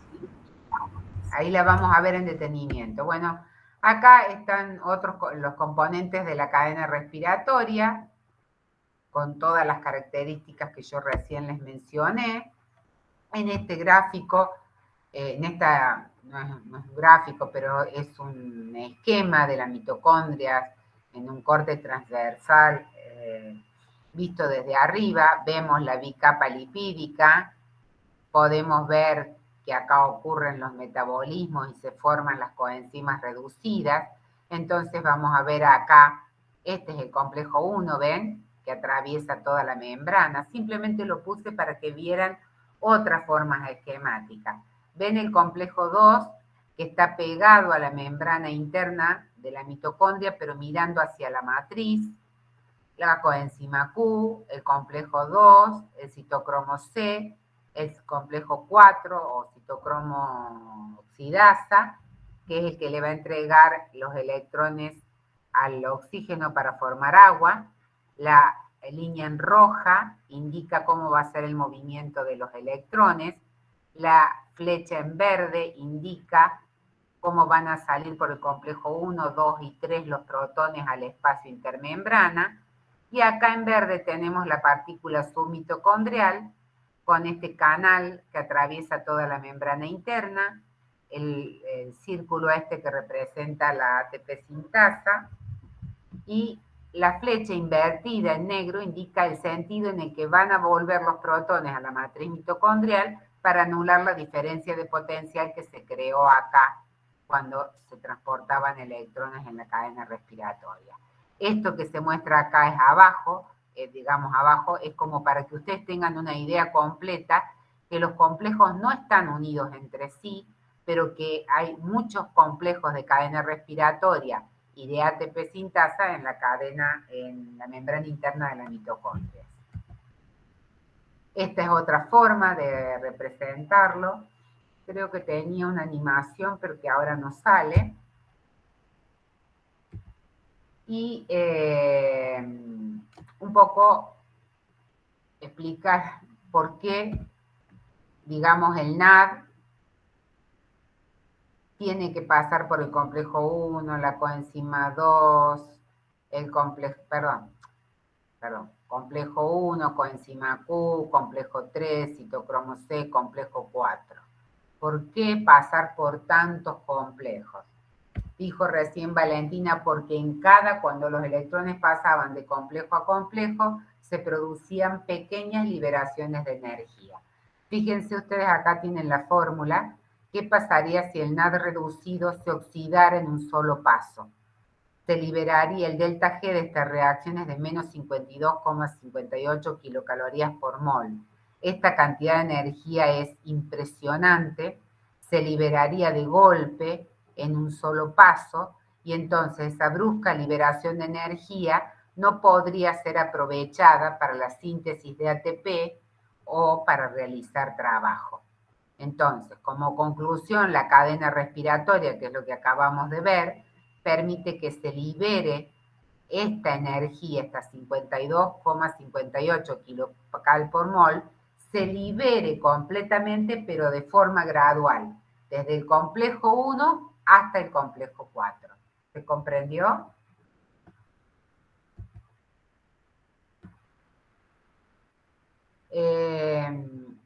La síntesis de ATP también es una reacción endergónica.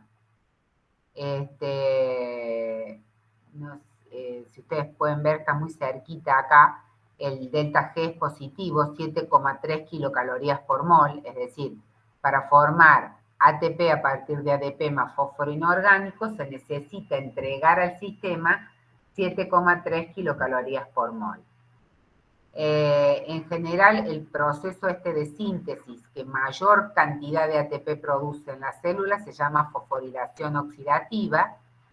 Se encuentra, la fosforilación oxidativa, se realiza en las partículas submitocondriales, que son estos botoncitos verdes que yo le había mostrado y que estaban ubicados en la membrana interna de la mitocondria, asociada a la cadena respiratoria. Y, bueno, también les quería decir que la síntesis de ATP puede ser por dos mecanismos, ¿no? La fosforilación a nivel de sustrato, que produce muy pocos ATP y que la vamos a ver cuando veamos los metabolismos, y la fosforilación oxidativa, que es la que produce, como dije recién, mayor cantidad de ATP y que la vamos a ver en el teórico de hoy.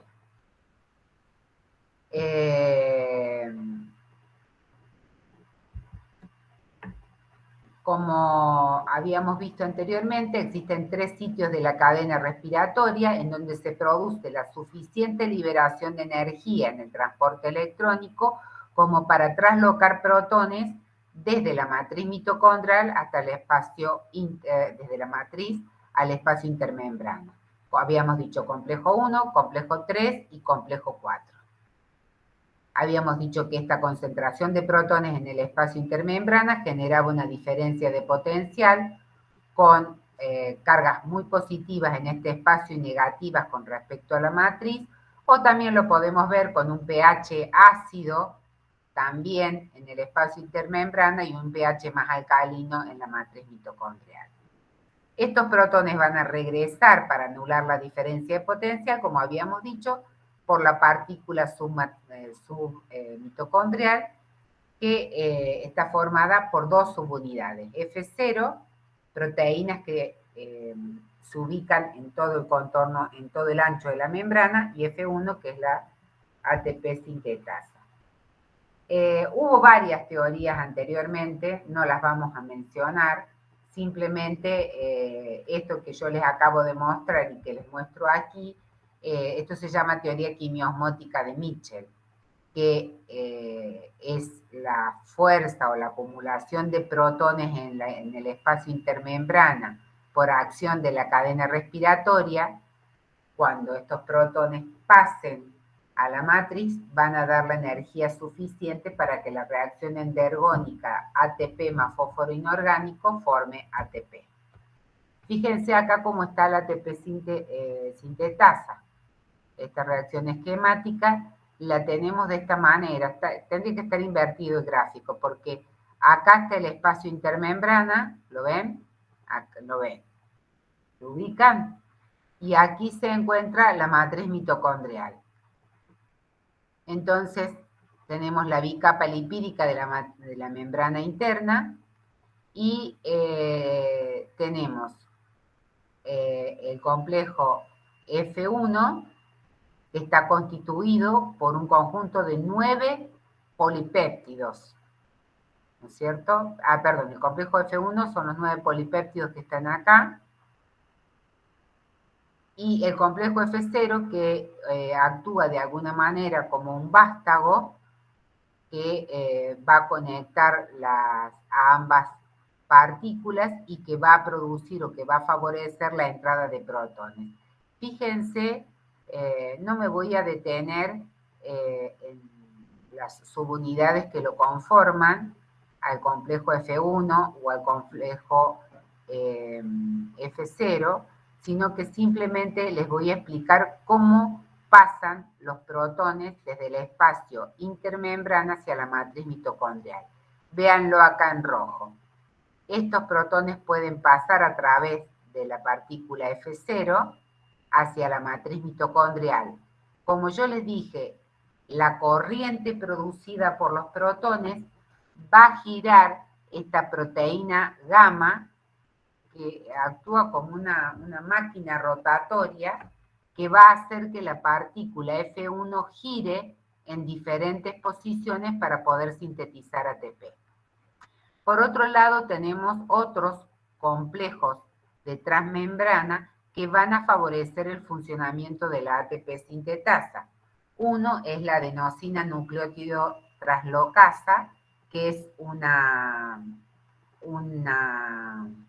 digamos, un conjunto proteico que atraviesa la membrana, que lo que va a hacer es ingresar ADP a la matriz mitocondrial y sacar ATP hacia el espacio intermembrana y luego al citoplasma para los procesos de síntesis o para procesos de transporte de sustancias a través de membrana.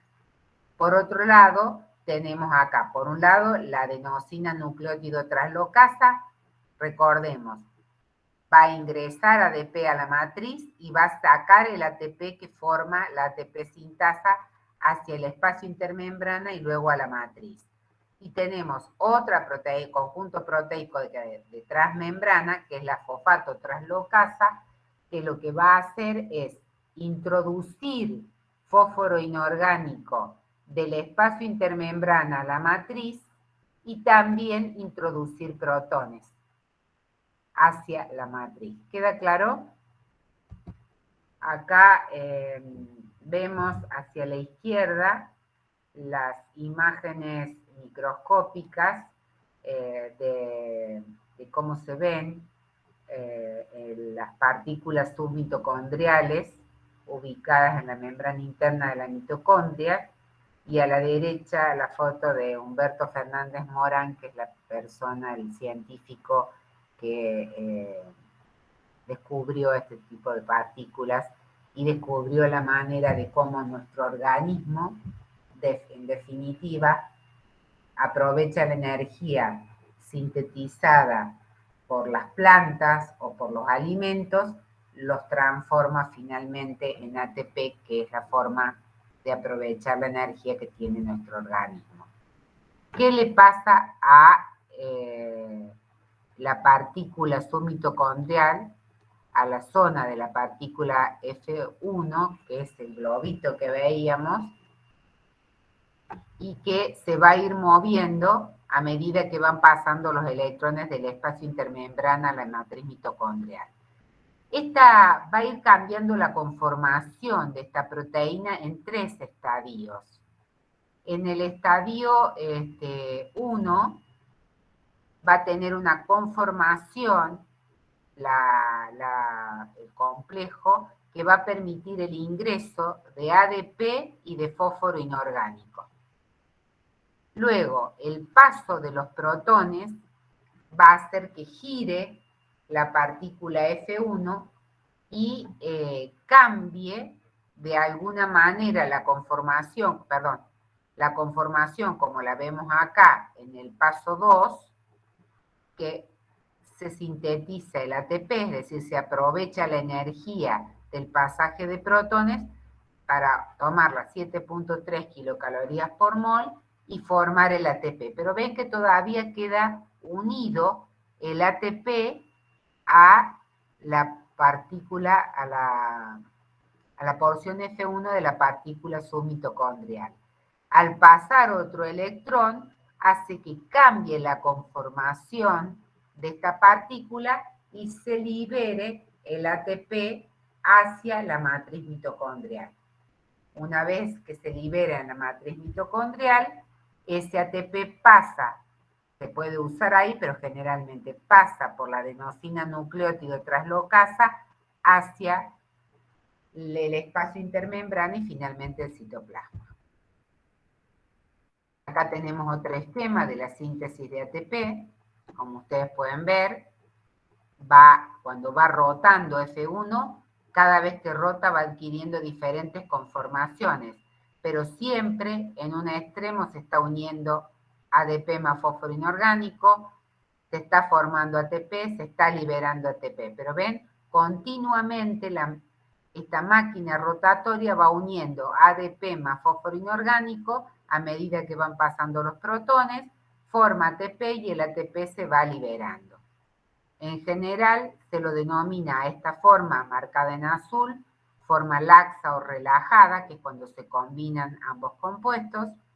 Cuando se sintetiza el ATP se llama forma cerrada porque está retenido firmemente a una de las subunidades de F1.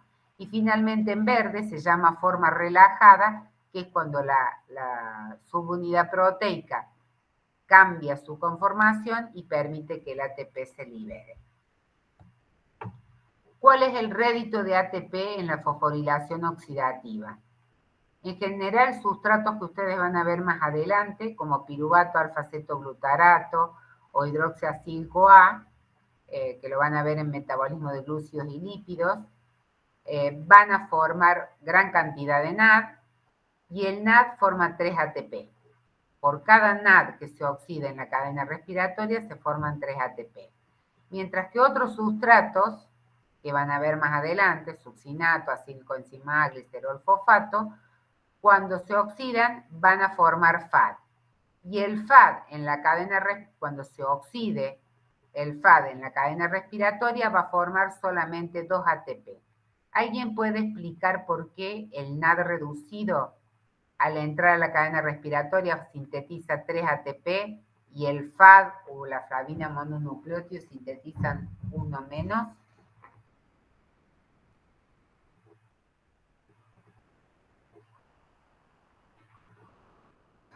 Rocío.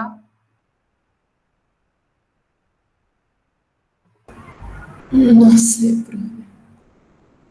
A ver, Rocío, ¿vos me estás contestando, Rocío? Fíjate Sí. acá, Rocío. Vamos a volver. Míralo al NAD. El NAD ingresa a nivel del complejo 1, ¿verdad? ¿Lo ves? Sí. El complejo 1 reoxida el NAD. Y los electrones pasan del 1 a la coenzima Q. Acá libera protones. Pasa al complejo 2, libera protones. Pasa al complejo 3, libera protones, al citocromo C. Y pasa finalmente al complejo 4 y libera electrones. Complejo 1, complejo 3, complejo 4. Fíjate el FAD, Rocío. Entró a este nivel. solamente libera igual cantidad de energía que el NAD. Ah, no, porque solo pasa por dos complejos que liberan energía. Claro. Entonces, por eso el NAD rinde más, sintetiza más ATP porque pasa por más complejos con mayor liberación de energía que el FAD. Los números no son redondos, es 2 y algo para el NAD y 1 o casi 1,8 para el FAD.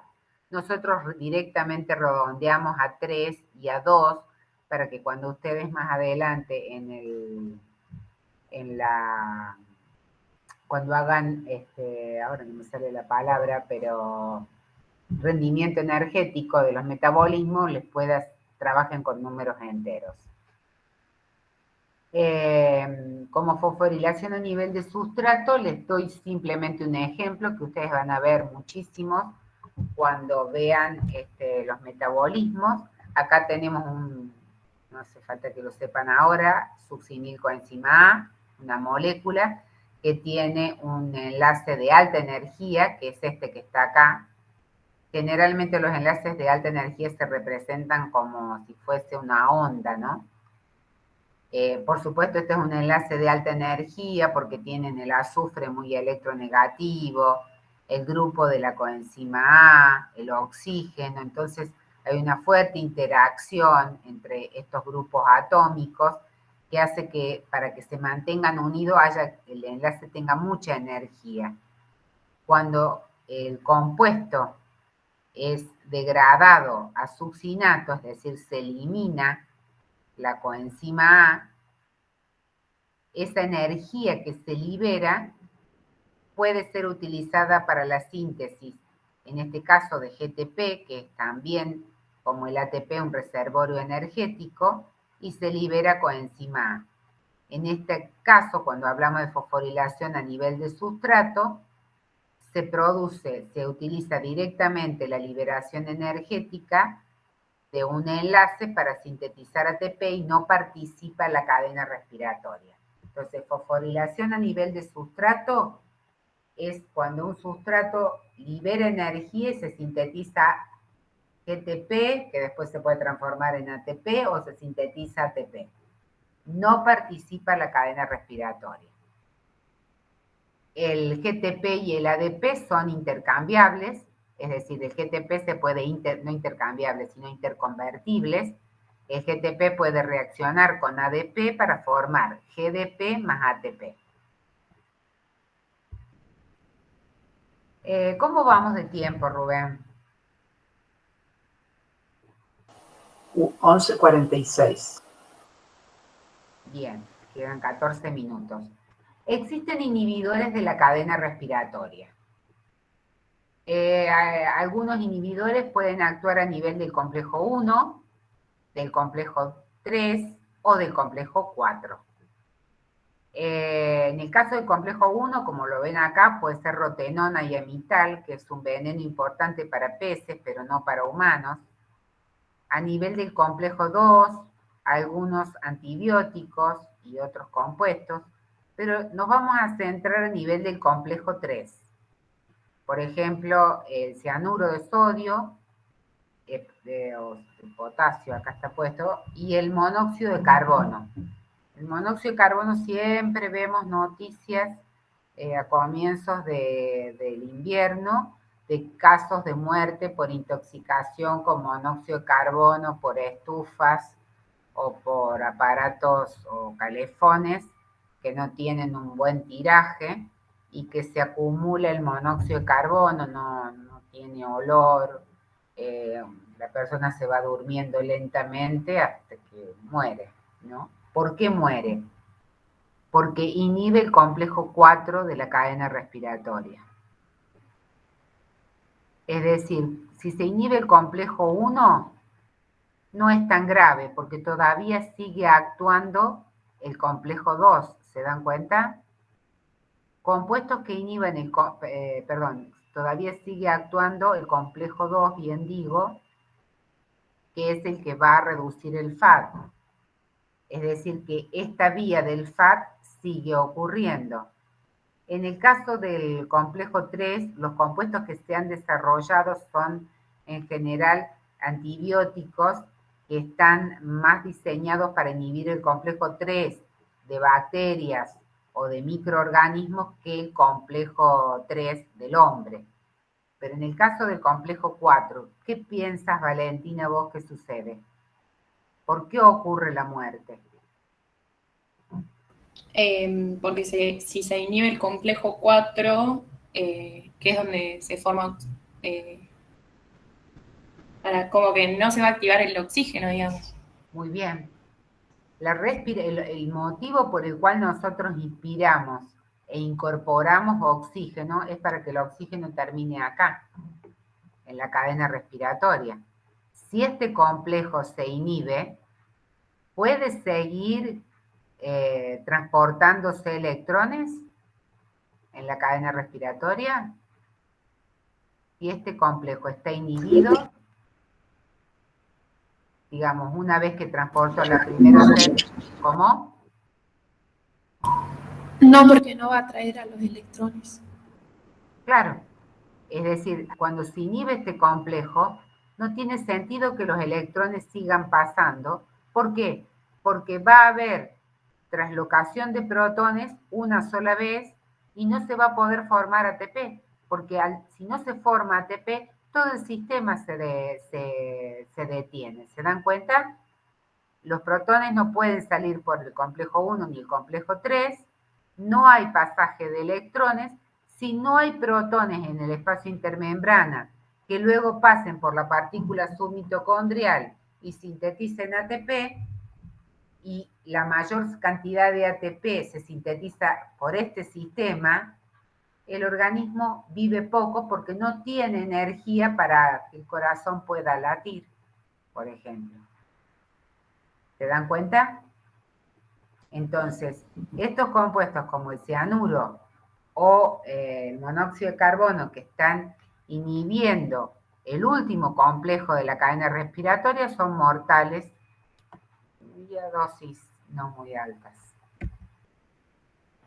El desacoplante de la cadena respiratoria ya habíamos hablado, que eran compuestos que permitían o que impedían que se concentraran los protones en el espacio intermembrana. Un compuesto químico es el 2,4-dinitrofenol, que no ocupa digamos, es una molécula que puede atravesar la membrana, no forma parte de la membrana. Acá tenemos el espacio intermembrana, digamos, perdón, esta es la matriz mitocondrial, este es el espacio intermembrana. En el espacio intermembrana el pH va a ser bajo porque hay una alta concentración de protones, mientras que en la matriz mitocondrial el pH va a ser alto porque hay menos protones. Entonces tiene una carga negativa, el 2,4-dinitrofenol, puede atravesar la membrana, captar los protones que se han acumulado en la membrana, en el espacio intermembrana, y volver a atravesar la membrana interna de la mitocondria hacia la matriz para liberar los protones en la matriz. Entonces, este desacoplante que les muestro aquí es un compuesto que sin formar parte de la membrana va a anular la diferencia de potencial y por ende no se va a sintetizar ATP si la concentración del compuesto es alta, lo que igual puede llevar a la muerte, o bien, si es en concentraciones bajas, va a estar disminuida la síntesis de ATP, porque parte de los protones van a ser captados por este compuesto. Acá les muestro los lugares donde se ubica la grasa parda, atrás de la columna cervical, en la zona supraclavicular, en la zona paravertebral, a veces la tenemos en torno a los órganos, en zona axilar, inguinal, y por supuesto, y acá tienen la grasa blanca, que está todo a nivel del subcutáneo, tenemos grasa blanca, que esa realiza bien la síntesis de ATP porque no tiene desacoplantes. la tenemos a nivel del abdomen, en zona intraperitoneal, y también en zona inguinal y gonadal. Como les había dicho, para ir terminando, a ver cuántas diapositivas me quedan. Ya está. Para ir terminando, ¿se acuerdan que yo les había dicho que por algún motivo en el complejo 4 puede entregar solamente un electrón al oxígeno? Que los otros, por diversos mecanismos, se van acumulando en el complejo 4 para ir pasando en forma ordenada de a uno. Lo que sucede es que normalmente a ustedes les está pasando, esos mecanismos no son perfectos y se liberan especies reactivas de oxígeno. Es decir, oxígenos que no tienen los dos electrones para poder formar agua. Por ejemplo, si el oxígeno recibe un solo electrón, se forma este anión, oxígeno 2 con carga negativa, que se llama superóxido. Si el superóxido se une a un electrón más 2 protones, forma el peróxido de hidrógeno o agua oxigenada. Y después, si el peróxido de hidrógeno se une a un electrón más un protón, puede formar agua, que es inocua, pero va a liberar, ojo, el radical hidroxilo. El radical hidroxilo no tiene una carga negativa, sino tiene un electrón de más. Es oxígeno-hidrógeno con un electrón. Recién el radical hidroxilo va a transformarse en agua si recibe un electrón más un protón. Entonces, si estas especies reactivas de oxígeno como superóxido, peróxido de hidrógeno y radical hidroxilo, que normalmente se forman en nuestro organismo, cuando uno es joven, tiene enzimas que van a tratar de eliminar estas especies reactivas de oxígeno. ¿Por qué? Porque estas especies reactivas de oxígeno, superóxido, peróxido de hidrógeno, radical hidroxilo, pueden unirse a los lípidos de membrana, pueden unirse a nivel de las proteínas y alterar su estructura y función, produciendo envejecimiento y muerte celular. Por eso envejecemos. Envejecemos porque vamos acumulando especies reactivas de oxígeno y porque cuando nos ponemos más viejos, los sistemas que van a eliminar estas especies reactivas de oxígeno cada vez actúan con menor eficiencia. Por eso se pone vieja la cara, por eso se estira la cara, aparecen las arrugas y también envejecen los órganos. Entonces, ¿qué enzimas tienen ustedes? Ustedes tienen entre 18 y 19 años, tienen muchas de estas enzimas, van a estar muy activas y en altas concentraciones tratando de eliminar esas especies reactivas de oxígeno. Una de ellas es la superóxido dismutasa, que va a transformar el anión superóxido mediante el ingreso de 2 protones, se libera un oxígeno, perdón, se forma peróxido de hidrógeno. El peróxido de hidrógeno, por acción de otra enzima, que es la catalasa, va a formar 2 moléculas de agua, en presencia de hierro más 2, más oxígeno. Entonces, ¿se forman normalmente especies reactivas de oxígeno? Sí. ¿Existen enzimas que van a eliminar o van a tratar de eliminar esas especies reactivas de oxígeno para formar agua, que es un compuesto totalmente inocuo, que no tiene ningún problema, no ejerce ninguna acción sobre proteínas o lípidos de membrana? Existen. Con el tiempo, estas enzimas van dejando de funcionar y las especies reactivas de oxígeno aumentan y, como dije, se produce envejecimiento celular y posteriormente la apoptosis o la muerte celular. Las conclusiones son: casi toda la energía liberada a partir de la oxidación de carbohidratos, grasas y proteínas se pone a disposición en las mitocondrias como equivalentes reductores, protones o electrones, los cuales se encausan hacia la cadena respiratoria, donde pasan por un gradiente redox de transportadores hacia su reacción final con oxígeno para formar agua. Los transportadores redox están agrupados en 4 complejos de la cadena respiratoria en la membrana mitocondrial interna. 3 de los 4 complejos tienen la capacidad para usar la energía liberada en el gradiente redox para bombear protones hacia el exterior de la membrana, lo que crea un potencial electroquímico entre la matriz y el espacio intermembrana o entre membrana interna y membrana externa. La ATP sintasa abarca la membrana interna de las mitocondrias y actúa como un motor rotatorio, acuérdense de la F1 que está mirando hacia la matriz, usando la energía potencial del gradiente de protón o fuerza motriz del protón para sintetizar ATP a partir de ADP más fósforo inorgánico.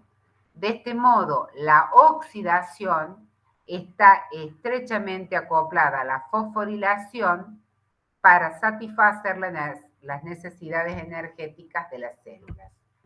Finalmente, estas últimas 2 conclusiones, dado que la membrana mitocondrial interna es impermeable a protones y a otros iones, los transportadores de intercambio especiales que abarcan la membrana para permitir que iones como oxidrilo, ATP 4-3 o ATP 3- y metabolitos pasen sin descargar el gradiente electroquímico a través de la membrana. Y muchos venenos bien conocidos como el cianuro suspenden la respiración celular mediante inhibición de la cadena respiratoria. ¿Alguna pregunta?